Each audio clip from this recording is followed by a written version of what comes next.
오늘부터는 좀 큰 제목이 주어집니다. 주님을 환영하는 방법입니다. 주님을 환영하는 방법이라는 주제로 이제 말씀을 나누고자 합니다. 이 주제는 이제 우리가 단순히 1년의 특별한 절기, 예를 들어서 이제 뭐 부활절이라든지 성탄절, 반짝 예수님의 오심을 이렇게 환영하고 또 부활된 주님을 환영하는 어떤 그런 형식적으로 맞이하는 그런 차원을 넘어서서 우리의 삶 전체가 특별한 절기가 아닌 우리 존재 자체를 하나님께 드리는, 예수님께 온전히 내어드리는 삶의 근본적인 어떤 그 환영하는 방법에 대한 그런 가르침으로 우리가 접근을 하면 좋겠습니다. 오늘 본문 말씀을 보면 이제 예수님께서 나귀를 타시고 예루살렘에 입성하시는 장면, 이걸 우리가 이제 종료주일이라고 이야기를 합니다. 종료주일 사건을 기록하고 있습니다. 이때 이제 사람들이 예수님을 향하여 행했던 행동이 이제 자신들의 겉옷을 길에 펴서 또 나귀 등에 올려서 예수님을 환영하는 그런 행동을 취하게 됩니다. 그러니까 백성들이 자신들의 겉옷을 길에 펼친 행위는 단순히 뭐 존경하는 그런 표시를 넘어서 자신들의 그 마음과 정성과 뜻을 다 드리겠다라는 그런 헌신의 표현으로 우리가 이해를 하면 좋을 것 같습니다. 마치 중요한 손님을 초대해 놓고 손님을 맞이하기 위해서 집 안과 밖을 깨끗하게 청소하고 정리하듯이 우리가 주님을 환영하는 방법은요, 우리의 마음을 정결케 하고 우리의 삶의 우선순위를 바로잡고 주님을 우리 가운데 진정한 주님으로 모실 수 있어야 된다는 것입니다. 그래서 보통 신앙을 가지고 있는 많은 종교들 가운데요, 주님이라고 부르는 종교는 어디밖에 없어요? 기독교밖에 없습니다. 다른 어떤 종교도 주님이라고 부르는 종교는 없습니다. 우리가 주인 되시는 그분을 진정으로 모셔야 된다라는 거예요. 그래서 어디 가서 아무 장소에서나 주여 주여 이러시면 안 돼요. 저 기독교인이구나 바로 하십니다. 우리가 우선순위를 바로잡고 주님이라고 고백했으면 우리의 마음과 뜻, 정성이 주님을 향할 수 있고 정결한 마음 우리가 나갈 수 있다라는 것입니다. 오늘 그 첫 번째 시간이죠. 첫 번째 단계로서 우리를 덮고 있는 겉옷을 벗는 그런 헌신에 대해서 좀 생각을 해보겠습니다. 오늘 말씀을 통해서 그 겉옷을 벗어야 우리가 세상적인 가치관, 헛된 욕망이라는 그 겉옷을 벗어야 참된 자유함 가운데서, 평안 가운데서 우리가 살아갈 수 있고 우리의 순수한 본래의 모습, 본질적인 나를 회복하는 그런 우리들이 되어야 될 수 있다라는 그런 말씀으로 그런 은혜를 누리는 시간 되었으면 좋겠습니다.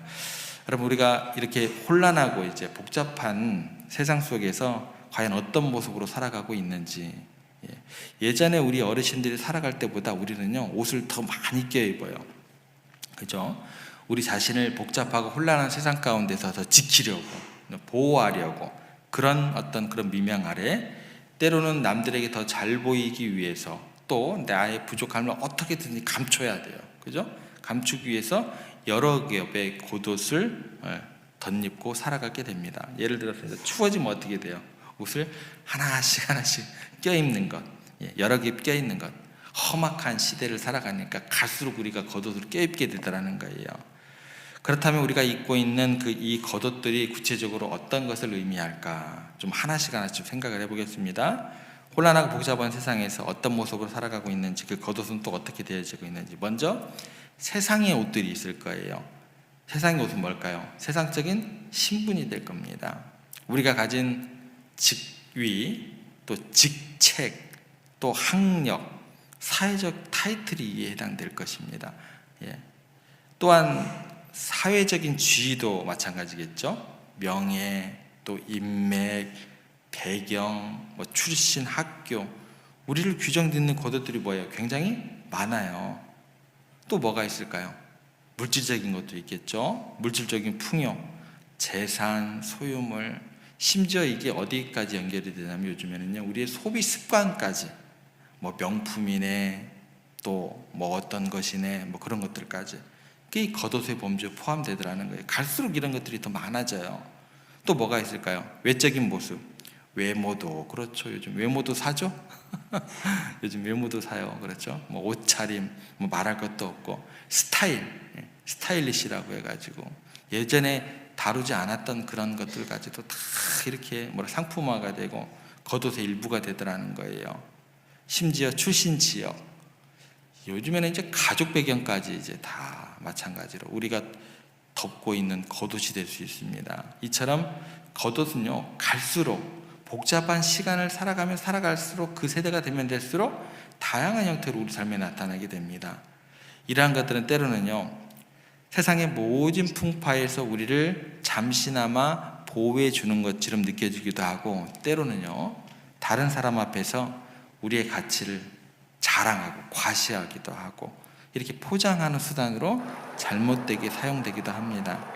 이거를 이제 어떻게 접근하면 좋을까요? 화려한 무대 의상처럼 우리의 진정한 모습이 그 화려한 무대의 조명이나 또 화려한 무대 의상에 가리고 있는 것처럼, 우리의 진짜 모습은 무대 위에 화려한 조명에 비춰지는 모습이 아닌데, 화려한 그 의상이 우리의 진짜 모습은 아닌데 그렇게 가려지는 거하고 똑같다라는 것입니다.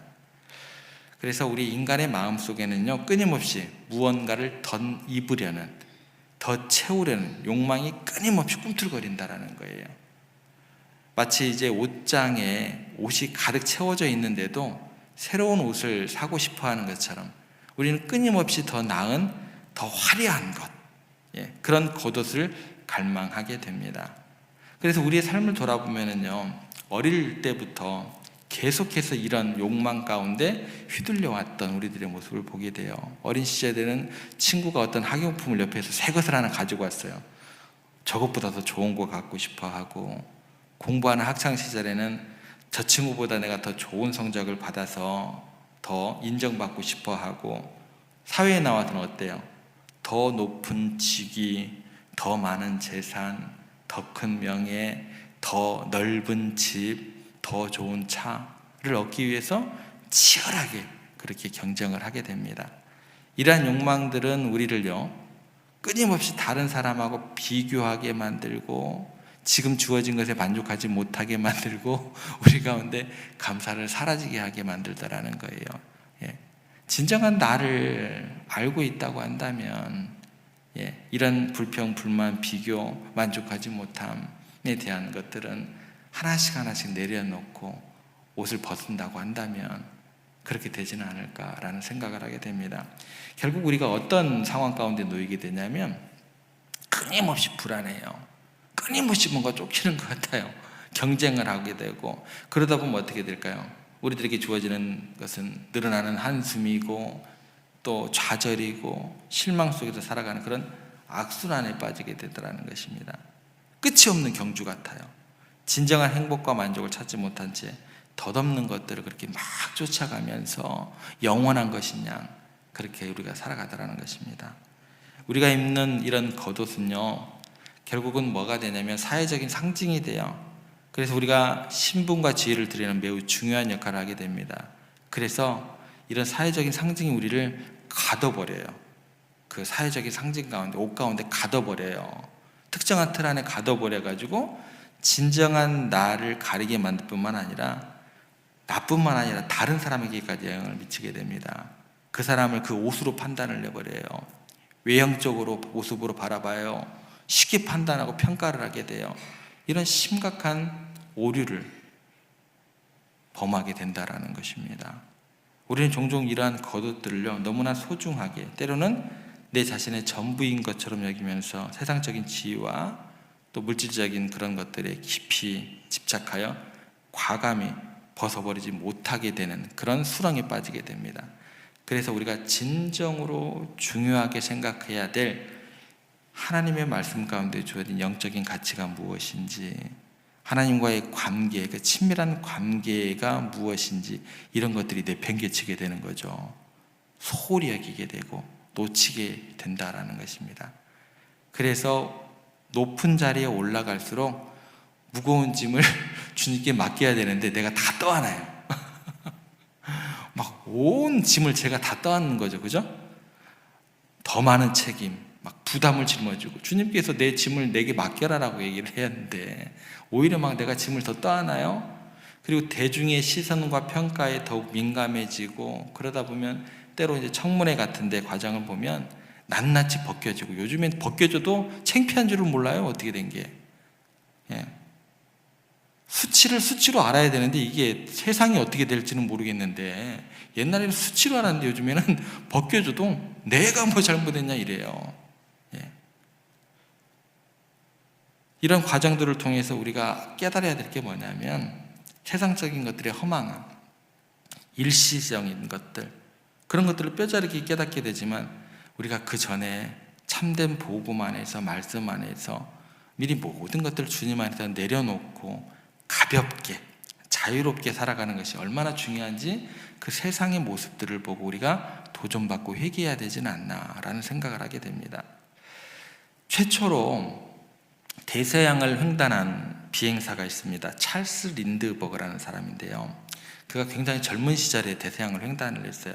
현대의 기준으로 보면 상상하기 어려울 정도로 기본적인 장비만 갖춘 첨단 장비가 없이, 뭐 엔진과 프로펠러 딱 이 정도예요. 그리고 몸을 실을 의자, 아주 기본적인 어떤 비행기로 대서양을 횡단하는 당시로서는 불가능하다고 여겼던 그런 놀라운 업적을 이뤘습니다. 그가 이제 인생의 말년에 옛날 비행기가 보고 싶었던 거예요. 그래가지고 박물관을 찾아갔어요. 오랜만에 비행기에 오른 그를 이제 기자들이 따라갔어요.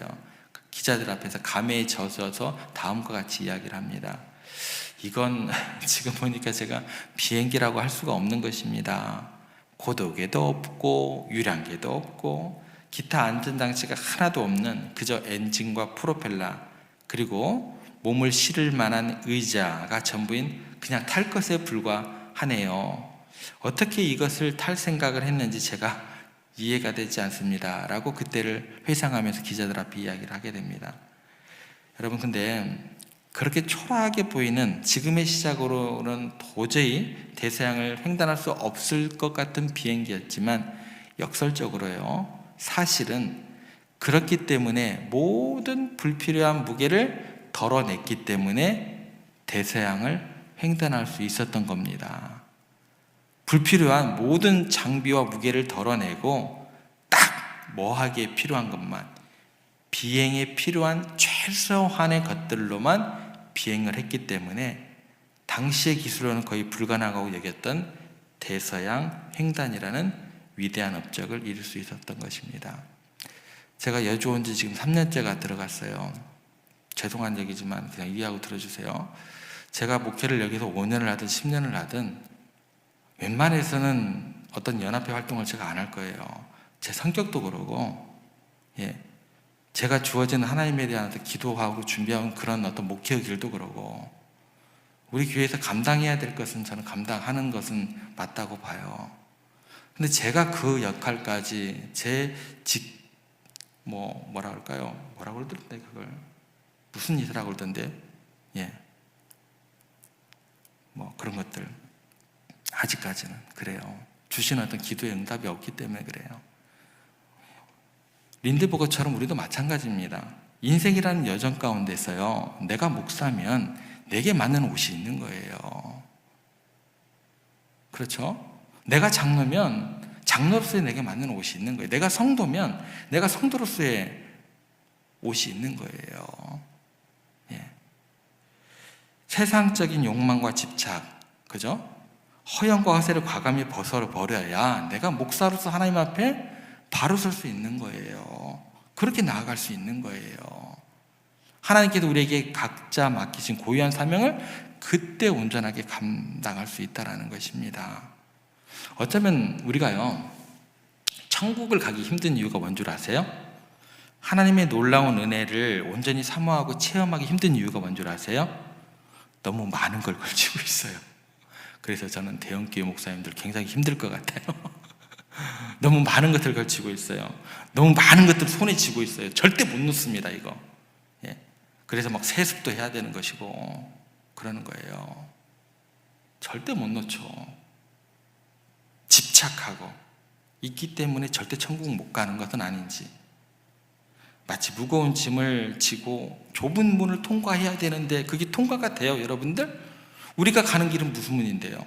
좁은 문이잖아요. 근데 온갖 것들 막 짊어지고 그 좁은 문을 통과할 수 있냐고요. 주님께서 나를 따라오라, 좁은 문을 라고 이야기를 하셨는데, 세상적인 것들 내려놓는 것이 아까워서 아까운 걸 떠나서 이제 두렵기까지 하죠. 그죠? 진정으로 영적인 가치가 뭔지, 영원한 생명을 놓치고 있는 것은 아닌지, 하나님의 풍성한 은혜를 누리지 못하고 있는 것은 아닌지, 우리 스스로 남 얘기할 거 없죠. 우리 스스로 돌아봐야 된다라는 거예요. 우리 교회를 돌아봐야 된다라는 거예요. 사랑하는 성도 여러분, 예수님을 믿는다는 것과 진정한 기독교 신앙이 무엇인지 우리가 중심을 잡아야 돼요. 말씀 가운데서. 신앙이란 무엇일까? 시끄러운 막 세상에서 들려오는 이상한 신학 같은 중심도 잡히지 않은 그런 잡음 말고요. 말씀 가운데서, 그것은 바로 이러한 쓸데없고 무거운 겉옷들을 하나씩 벗어내는 거룩한 여정입니다. 내 짐을 주님께 맡기고 옷을 하나씩 벗어내고 세상적인 치장과 허세, 욕망과 집착을 과감히 벗어버리고 하나님께서 우리에게 창조하신 본래의 순수한 모습, 죄로 인해서 더럽혀졌던, 죄로 인해서 막 옷 입혀졌던 그런 것들 다 과감히 벗어버리고 본질적인 모습으로 하나님 앞에 겸손하게 나아가는 것입니다. 마치 갓 태어난 아기처럼 아무것도 걸치지 않은 순전한 모습으로 하나님을 사랑한다고 고백하고 그분의 은혜만을 구하는 우리들이 되어야 된다는 거예요. 쉬운 일이 아닙니다. 절대 쉽다고 얘기 못합니다. 그런데 오랜 시간 동안 우리를 덮고 있었던 겉옷들을 벗어내는 것은 마치 피부의 일부를 벗겨내는 것처럼 고통스럽고 두려울 수 있습니다. 그러나 기억하시기 바랍니다. 그 겉옷들은요, 내가 아니에요. 진정한 내가 아닌 거예요. 그것들은 세상이 만들어내는 허상이며 우리를 하나님으로부터 갈수록 멀어지게 하는 것들이다라는 거예요. 이러한 겉옷들을 우리가 세상의 헛된 가치관에 묶어두고 하나님께서 창조하신 진정한 나, 본래의 순수한 모습을 잃어버리게 만들 수 있다는 것입니다. 과감히 벗어버리고 겸손하고 정직한 마음으로 주님 앞에 우리가 서야 될 것입니다. 예수님께서 오늘 본문에 보면 예루살렘에 입성하실 때 많은 사람들이 자신들의 겉옷을 길에 펴서 그분을 환영했습니다. 존경의 표시를 넘어서서 자신들의 모든 것을 주님께 드리겠다라는 헌신의 표현입니다. 우리 또한 이런 간절한 마음으로 우리를 덮고 있는 모든 겉옷들을 과감히 벗어던지고 진정한 마음으로 주님을 헌신하면서 환영해야 할 것입니다. 오늘 말씀을 기억하시면서 내 자신을 돌아보는 시간을 가지시기를 바랍니다. 나를 덧입고 있는 세상적인 겉옷은 무엇인지, 그것 버리기 위해서 무엇을 해야 하는지 생각하시고 겸비하는 마음으로 우리 하나님께 기도를 드리시고, 그렇게 기도할 때에 우리의 중심을 꿰뚫어 보시는 하나님께서 우리의 진실한 마음을 감찰하시고 성령 하나님께서 능력을 주셔서 당신의 형상대로 우리를 오늘 또 회복시켜 주실 것을 믿습니다. 그 성령 하나님과 오늘 또 동행하시는 행복한 하루 되시기를 주님의 이름으로 부탁드립니다.